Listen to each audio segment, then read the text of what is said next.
Welcome, everyone, to Tabletop Talk. My name is Chris Barrows, and I want to welcome you aboard the Tabletop Express. What we are here today to talk about is something I'm very excited about, and I could not do it without my guests, Katsia and Tim. Welcome here to the Express, and you're in one of your case, Katsia, you are back on the Express, and I want to make sure I note this. Please go check out. She was on Creators Corner, and a wonderful opportunity to get to know her. So please go check that out. But I'm glad to have you both here tonight. So thank you for taking the time to be here. Thanks for having us. Absolutely. Yeah, I'm excited to just hang out for a little bit and chat, and yeah, we'll have a great time.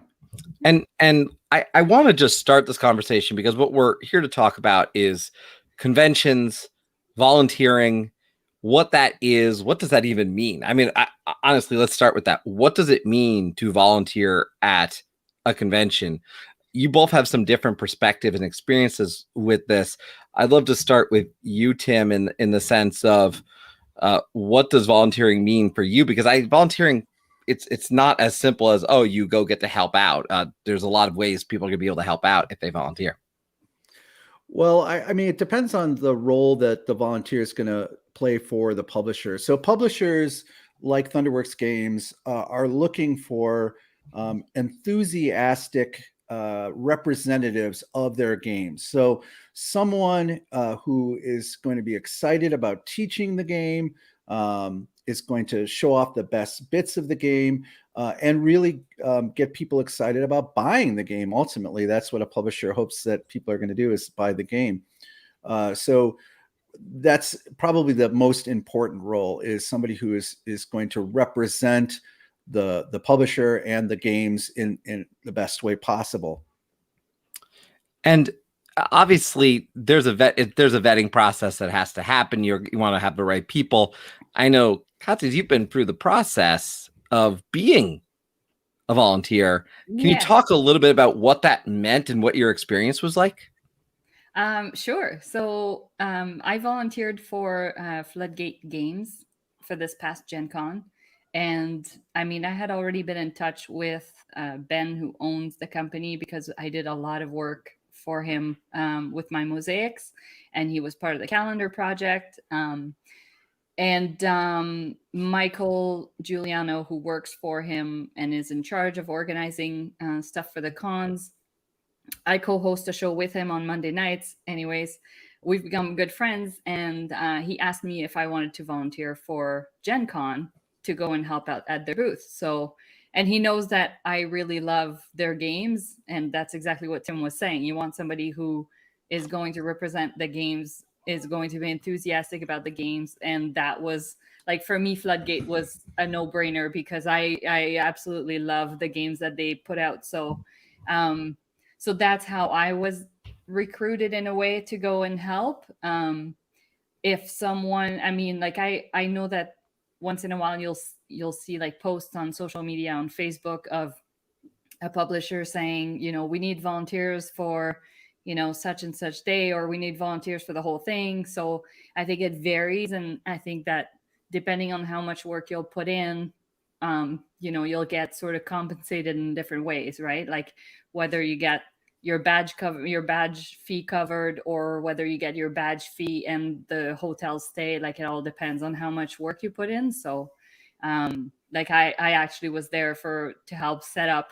I was there every single day, all day, and to help tear down. So like for me, everything was basically covered. But I know that there's a range. Like some people came for just one day, or stuff like that. But yeah, I think that if you keep your eyes open, on social media, you'll find opportunities that way, for sure.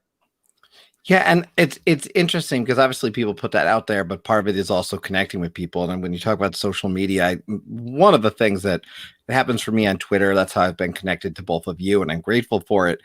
But it's really these conversations that happen, and as you're talking to people, you learn about opportunities.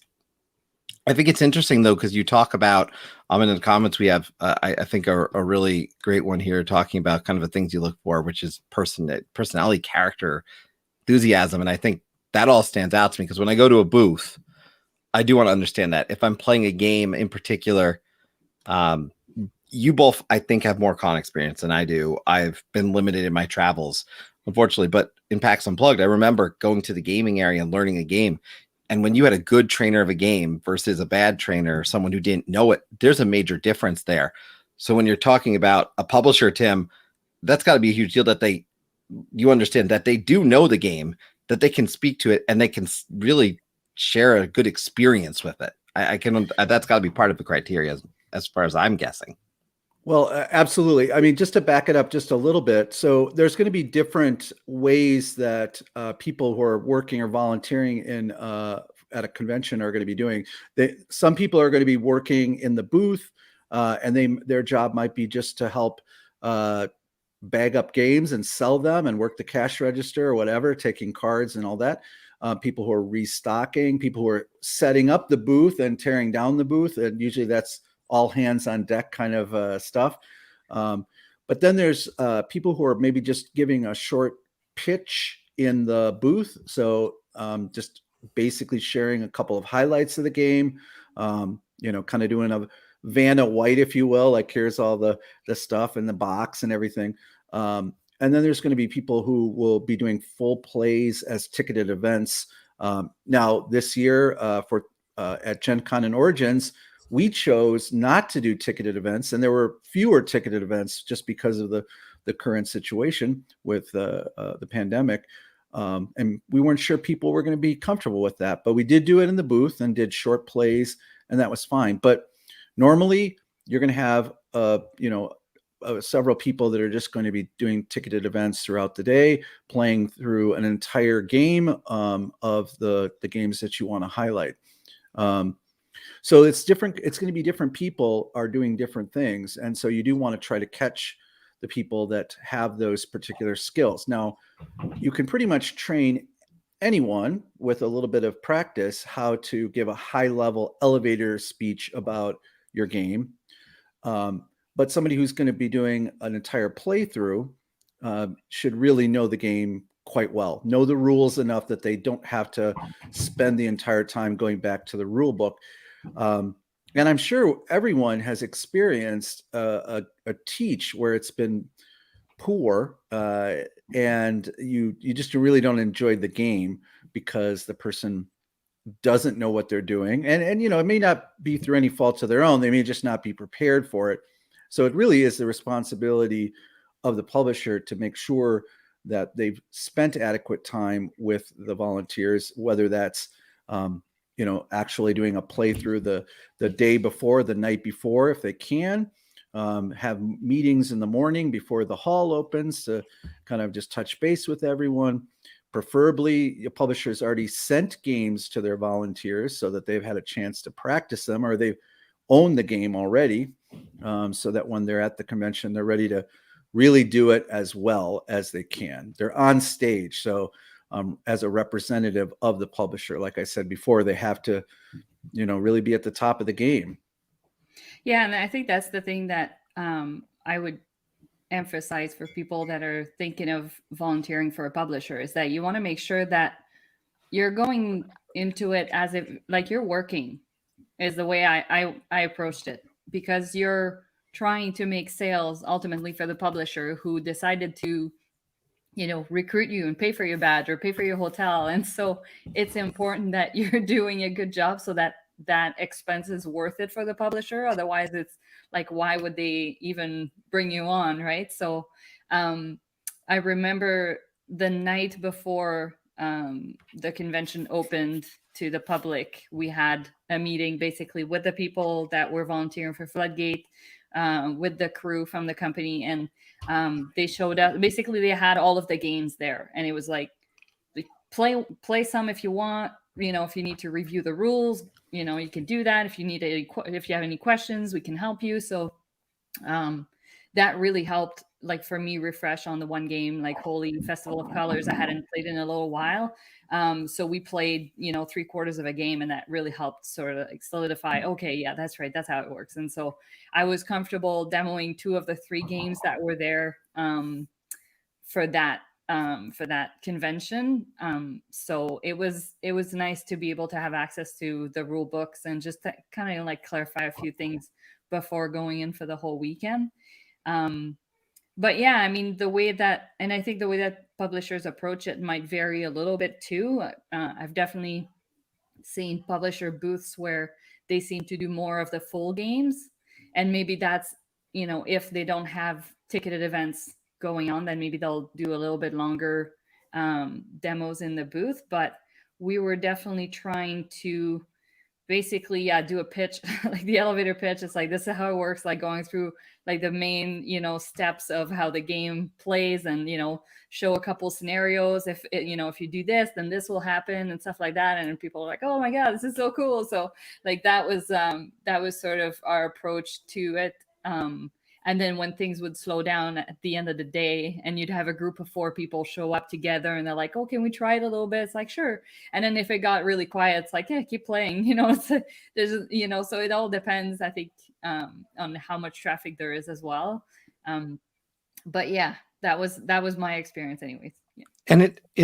And Tim, you've talked about it. There has been some different, there's changes in the way, maybe procedures, less of those ticketed events. Ultimately, hopefully, more of the ticketed and other opportunities are coming back more and more over time as we go through these processes, and hopefully it gets safer and safer.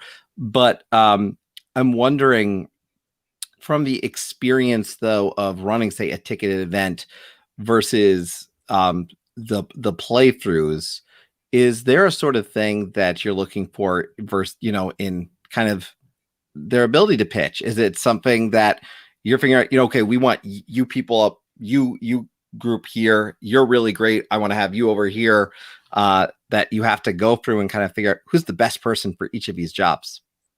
Right. So that's the responsibility that falls upon me as I'm organizing the demo people and the booth volunteers, is to determine what are the best roles for different people. If I can, we typically have our own crew, especially for Origins and Gen Con, because it's close enough we can bring our own crew along. But for other cons that are farther away, like PAX Unplugged, we're going to rely on people who are there already, or locals that don't normally work with us. So I'll talk with them before. So before we have the convention, we'll talk, and maybe do a Zoom to kind of get to know them a little bit. If we haven't worked with them before, know their style. How are they a person who really knows one game very well, and can do that game and do the ticketed event and play through the entire game, especially for a heavier, more complicated game? Or is it somebody who's just has a very outgoing, engaging personality that is going to be great for a booth volunteer, that they can really pitch a lot of different games if somebody has questions about them? Yeah, that's a great point, because I could sit here and tell you, while I've played many Thunderworks games, I probably know, say, I don't know, cartographers or something like that better than any of them. And while other ones don't hit the table as much as I'd like, I wouldn't ever go to you and say, yeah, I can teach this full game. I wouldn't feel comfortable with that. So it's an interesting way to think about it. We do have a comment I wanted to bring up here regarding volunteers. Definitely pace them where they shine. Some are awesome demoers, and some not so good salespeople.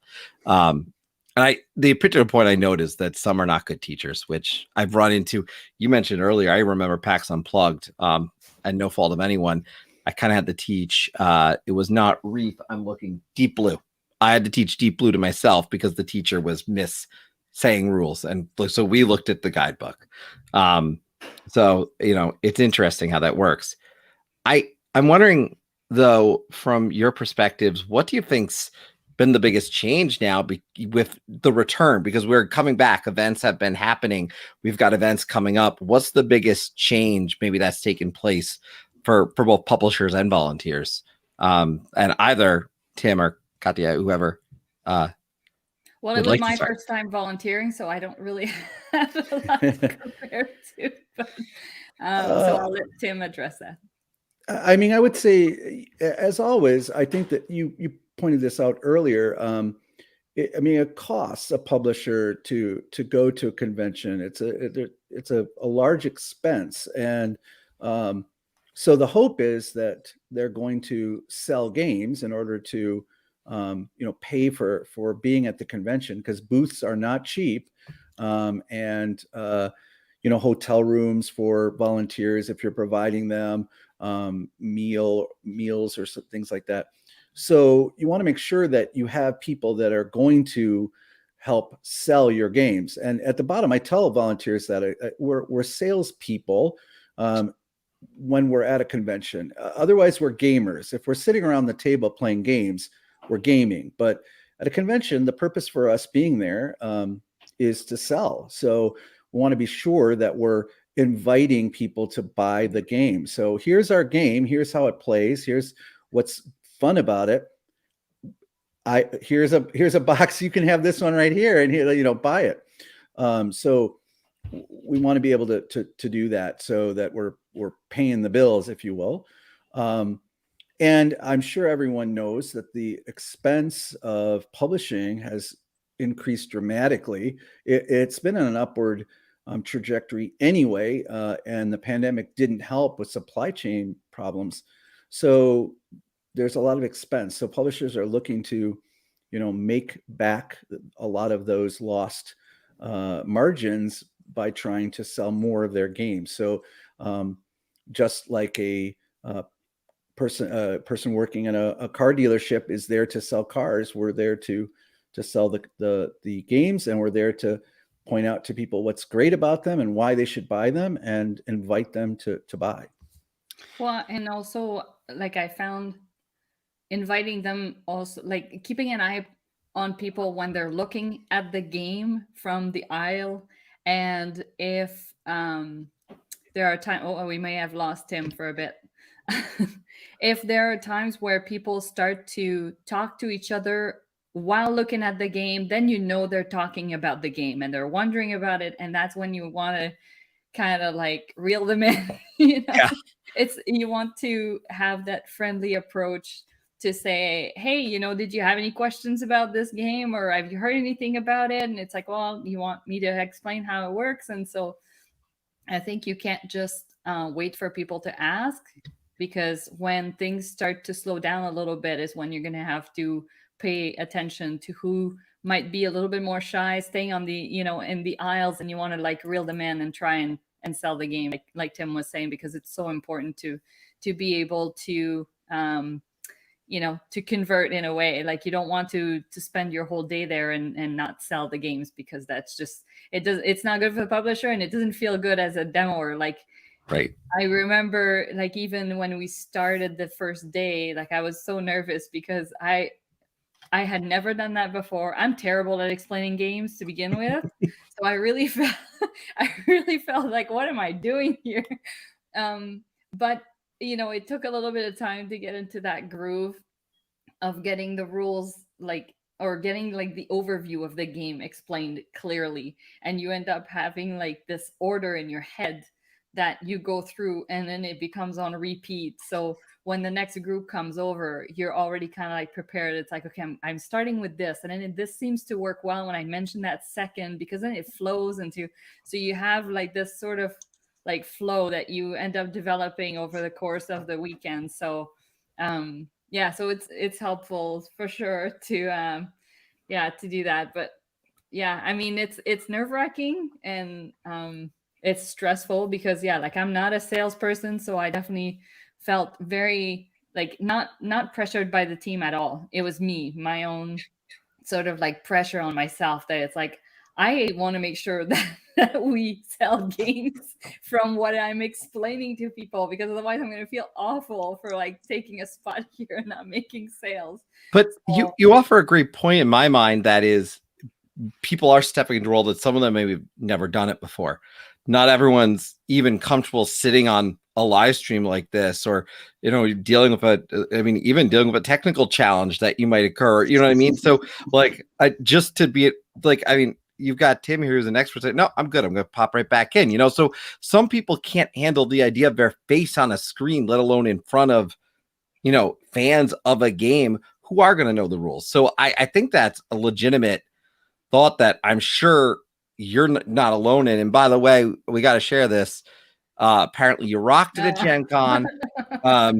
I also want to just point out my good buddy Anthony Board Game Dads is here, so happy to see him. One thing you talked about being involved, obviously, in some of those things that you went through, but can you talk about the why? I mean, you did this, you obviously enjoyed it. What are the whys that you give to it? Why is this something that you think people might want to do? Because as you said, it is work, and you're not sugarcoating that obviously at all tonight. Yeah. Well, I don't want to give people a false impression of, that it's, I mean, especially if you commit for the whole duration, it's different if you are only going to volunteer 1 or 2 days out of 3 or 4. But yeah, definitely it's work. You get up early, you are there until the hall closes at 6 o'clock. Your feet hurt. Your voice goes, which is why I'm still trying to recover my voice after 2 conventions back to back. So yeah, I mean, we had so Michael, who was the one commenting there under the name Full 42, which is our show on Mondays. But yeah, he's very good at distributing Ricola lozenges. So you're demoing at a table, and all of a sudden you look down and there's a little cough drop right there. And it really, really saves you. But yeah, and let's not underestimate the difficulty of doing all of this wearing a mask, right? Which is, I mean, for many people isn't something that they do necessarily if they're working from home 8, 10, 12 hours a day. So it dries your throat. Yeah. It like, because you're like, for me, like, because I was talking so much, and the mask moves when you're talking, so it was rubbing on my nose. My nose was like raw. I was like, this is awful. But obviously it's temporary, and having the right mask for you, like, because that's the thing, is you might bring a mask that you think, oh yeah, this one looks great, or but it's like, yeah, but is it good when you're talking all day? So you have to like consider that right now with the restrictions. And then obviously like the hand sanitizer, like every couple demos, it would be like, freshen up, and because I've touched stuff, people have touched stuff. But yeah, I mean, like, it's not like you were saying, like it is a lot of work, but the reason to do it is obviously the experience. If you enjoy talking to people, if you enjoy meeting publishers, you end up at the end of the day with certain perks that you wouldn't have if you didn't demo. Like you get games. If you don't get games from the publisher, you might get games in trades, because at the end of the con, people will start trading games between booths. So there's obvious perks. I mean, I was doing it also to help out people that, like I said, I've developed a good relationship with over the last year and a half. So to me, it was kind of my way also to give back, because like I said, Floodgate has given me so much work with my mosaic art stuff that it was just, it was a no-brainer. And it was almost more like going to hang out with friends for a weekend, even though we were working. You end up, after the hall closes, you go out for dinner, you spend, the evening together. So for me, that was almost like a mini vacation. It's like, I finally get to get out of my house and go somewhere. So that's how I feel about PAX Unplugged in particular, because I know I'm gonna get to go. I want to make sure I do note, if you have not seen the amazing work that she is speaking to, the things she creates are so cool. I'll make sure post that I drop a link to some of that stuff. It's just really neat. And I'm actually going to be at PAX with like my a section of a booth to like show and sell my stuff. It's so crazy. Oh, yeah. That's exciting. How are you? How do you prepare for that then? Like, because you've got one really visual stuff that I could say is going to catch people's eye. I'm just going to put that out there. I definitely have to have a banner somewhere in the back that will be eye catching. That I think that will be key. But yeah, I'll just have stuff displayed on the table. I mean, I don't know if I'll have room to create mosaics right there. Like I just don't know if the space will be available, but we'll see how it goes. I mean, it's yeah. But I would suggest to people that are going to PAX that if you have the opportunity to volunteer at a booth, like absolutely, it's like I said, you don't have to do it for the whole duration, but try it out and see if it's for you. And if you find, I think if you find a good team, like a publisher that you enjoy or have a good experience with, you're going to want to do it again at a future con. And I think it's important because if the publisher always gets new people, then it's, you're having to reteach, and it's a lot of time spent in that way. When if they've developed a strong team that works well together, they can trust the people. It's like, hey, I gotta scoot out for a couple minutes, you guys got this, okay? And so there's a trust that builds there. So I think that's really important. So if if you find yourself a good publisher that you enjoy volunteering with, then that could become something you do, over and over again. So, and the thing that you did mention was it's giving back, which I like, because we talk about, I think so often, I even talk about like when people think, oh, I don't need this game anymore, I'm going to sell it. Well, why don't you give it to a library? That's always going to be what I say by default. I'm slightly biased. I'm as a board member for a library, so I obviously want that, but I do think it is giving back. And I'm sure, and Tim, I know you've dealt with, you talked about it, you've got a team traditionally, but those folks who I'm sure help you out when you go to something far of their way. I mean, there's got to be some gratitude that you have for all those folks that you do get the chance to work with. And to me, that's part of this being a community. It's a community of gamers, and part of community is you help each other out. Right. Well, and I think what Katsuya said before, I think is important. You don't have to have a ton of experience teaching games in order to volunteer to help a publisher in the booth. What you have to have is a lot of passion for people and for gaming, right? So if you're excited about the games that a publisher has, then it just will shine out of you. People will not be able to resist your excitement, right? So you may love to play games, maybe, but if you don't have that enthusiasm and that excitement, maybe there's something else that you can do. Maybe there's another role that you could do as a volunteer at a convention, but maybe doing the demos just because you like a game, might not be the best fit. But when you do have a great team of people, wow, it's amazing. Like Katsuya said, you just know what people are needing. When you got to hand somebody some Ricola cough drops, and when somebody has to go grab lunch for everybody. But it's like a team who's working hard together in really what's almost like a crisis, right? Because you've got thousands of people, right, coming through the booth day after day. So everybody just really works together, pulls together, and makes a great time of it. And hopefully at the end, the publisher has come out doing very well, and that's of course everybody wins then. So yeah. And I think the other thing too, like you were asking about a comparison to prior years, and I haven't volunteered in prior years. Pardon me, I hadn't even been to Gen Con prior to this year. So, but from what I hear, it's normally a lot busier than what it was. But yeah, like you said, Tim, it feels like in a way like a crisis because it gets at times so busy that you have to have somebody at every single game table that you have demoing games, and you'll have people come in, ask about the game, you start the explanation, then you have one or two more bodies that come and hover, and then you'll finish the explanation and they're like, I'm so sorry, I showed up when you were just finishing. So you really can you start again? Can you do that again?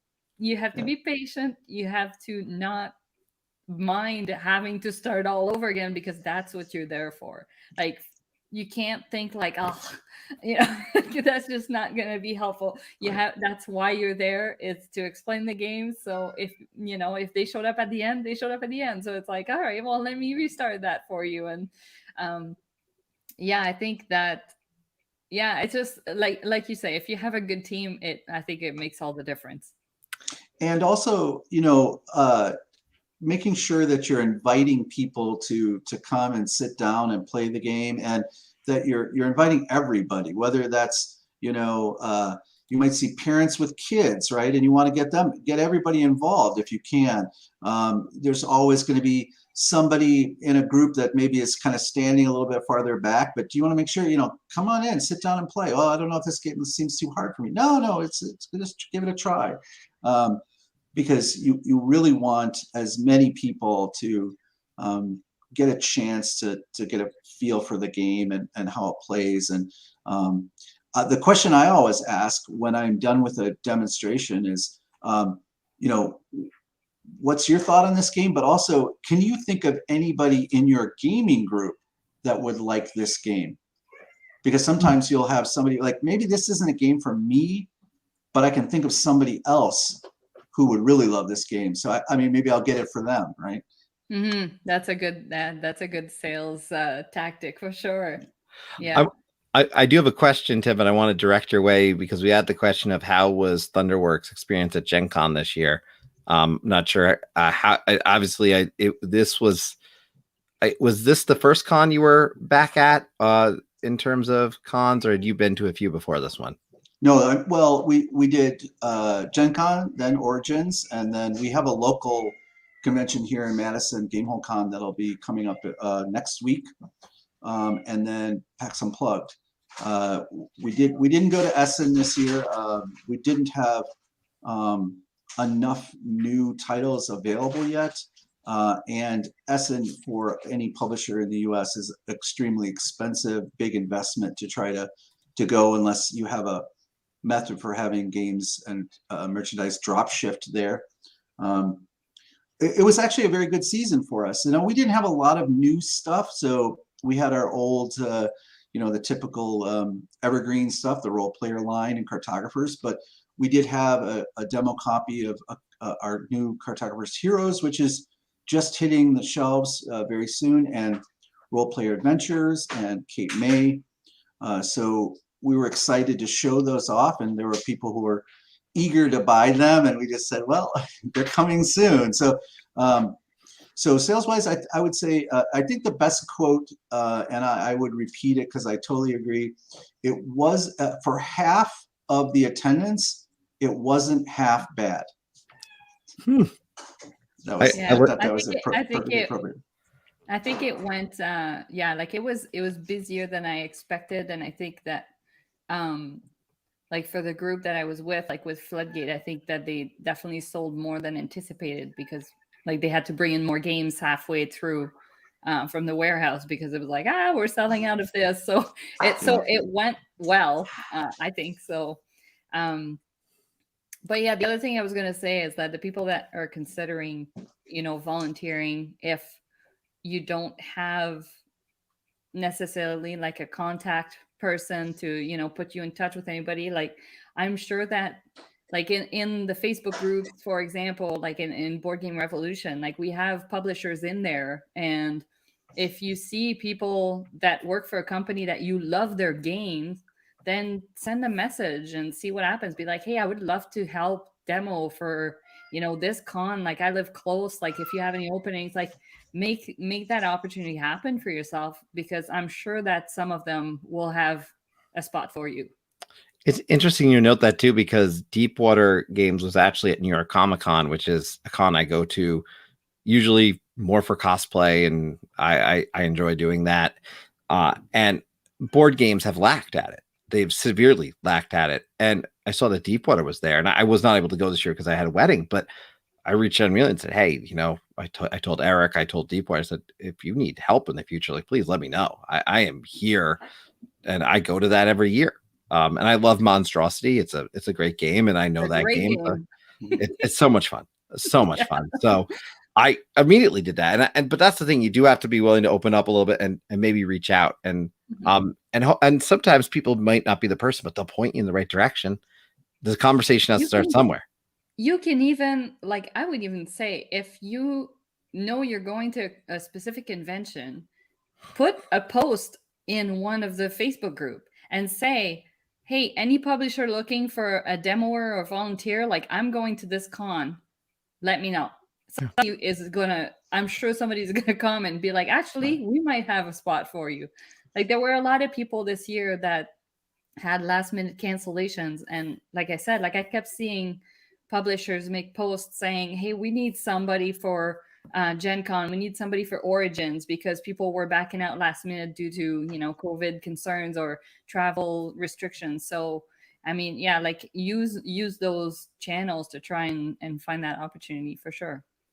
I think this would be a good point to sort of talk about how people can kind of break into volunteering. So you've already talked a little bit about you know, how you can volunteer through Facebook or just emailing, contacting a publisher.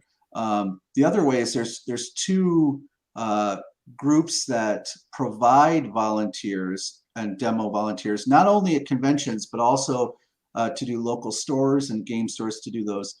And that's Indie Game Alliance and Double Exposure, the Envoy program. So both of those companies work directly with a publisher like us, and the publisher pays those companies to provide volunteers. And then the nice thing about that is they take care of all of the vetting, they take care of all of the training, and they provide the shared hotel space. So if a person wants to go, then they'll take care of getting a hotel, and then they just show up at the publisher's booth pretty much ready to go. So as a publisher, we would say, well, we have to sort of trust these two companies to provide good volunteers. And I would say most of the time they do, because they do really pride themselves on making sure that they find the right people. So that's a good opportunity. And I know Indie Game Alliance and Double Exposure are always looking for people. And like you said, Katya, this past two conventions, Gen Con and Origins, they were really, you know, they were putting out the call pretty much, you know, every other day to try to get people to fill in.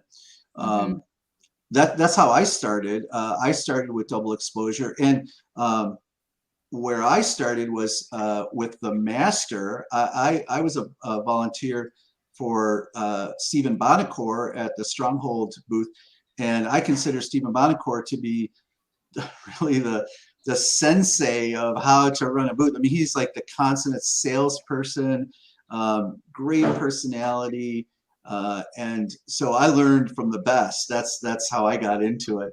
So that's a great way to do it. You get that experience, or you have a game that you really love, and like you said, you know, you reach out to that company and say, hey, I'm interested in helping. Do you need any help? And maybe they don't need someone for the entire convention, but maybe they just need someone to come in on one of the days in an afternoon so that they can give people lunch breaks or something like that.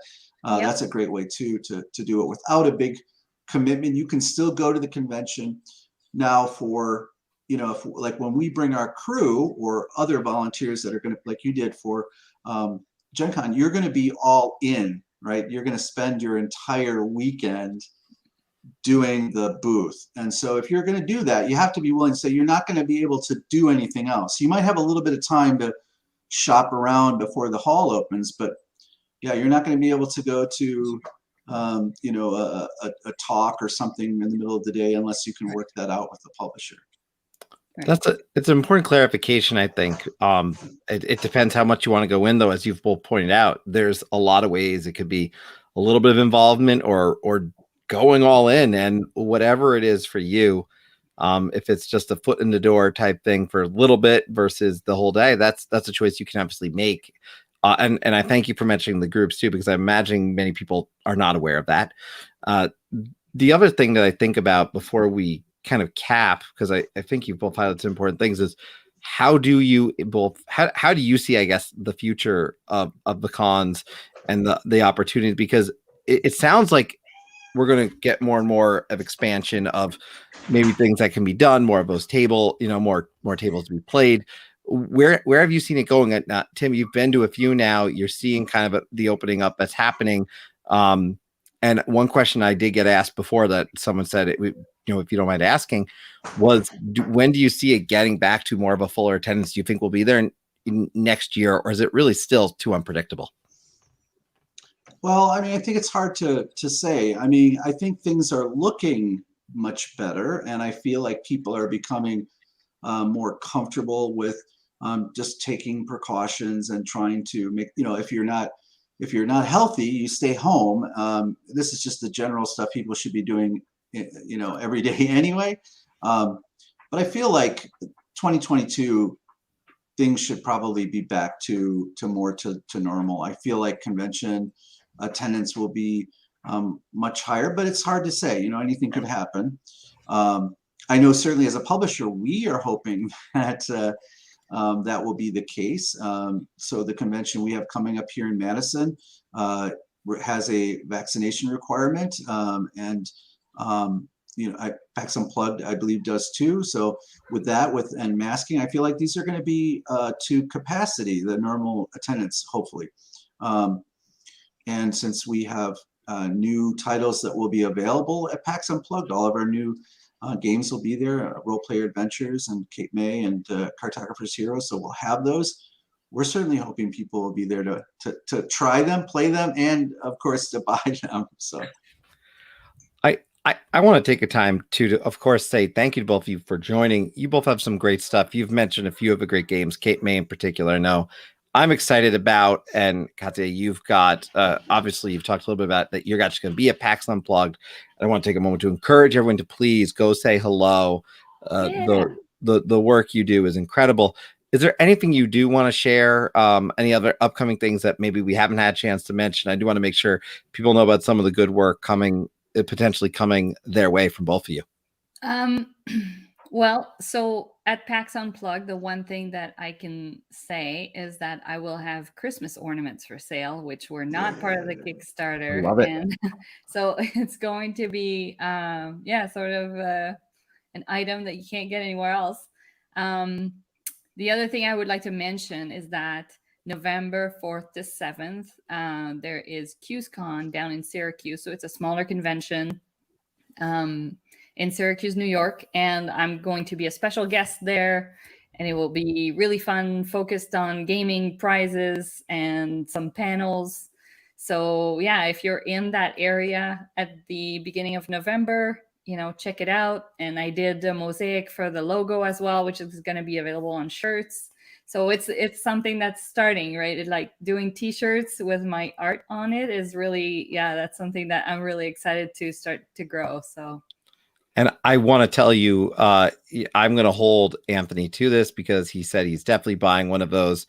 So Anthony, I know I am. Yeah, so that's 2, and so there's 3.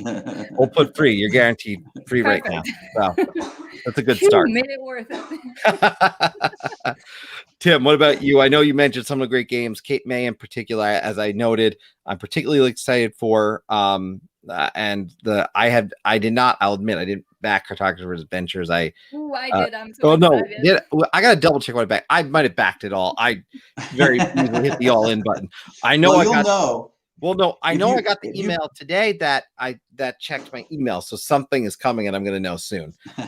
Well, you'll know if Cartographers or if Role Player Adventures shows up, because it's going to be like 50 pounds of game there at your doorstep. So lift with your knees, not with your back. But we're excited about Cape May. I think Cape May is going to be huge. I mean, it's obviously something that's new. It's not in the role player universe. It's not a fantasy themed game, but the response to people who got a chance to see it and play a little bit of it at Origins and Gen Con, people loved it. And not only those people who have a connection with Jersey and Cape May, New Jersey, but just in terms of that lightweight Euro game, I think it's going to be very popular. And then, of course, Role Player Adventures, which is like that is the end game of the role player universe. Like it's the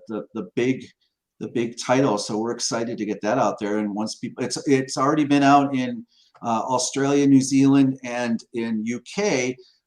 As an ironic turn of events during the way that shipping is, they got theirs down in Australia first. Typically, they're the ones who get it last. So it was kind of nice that they got it first this time.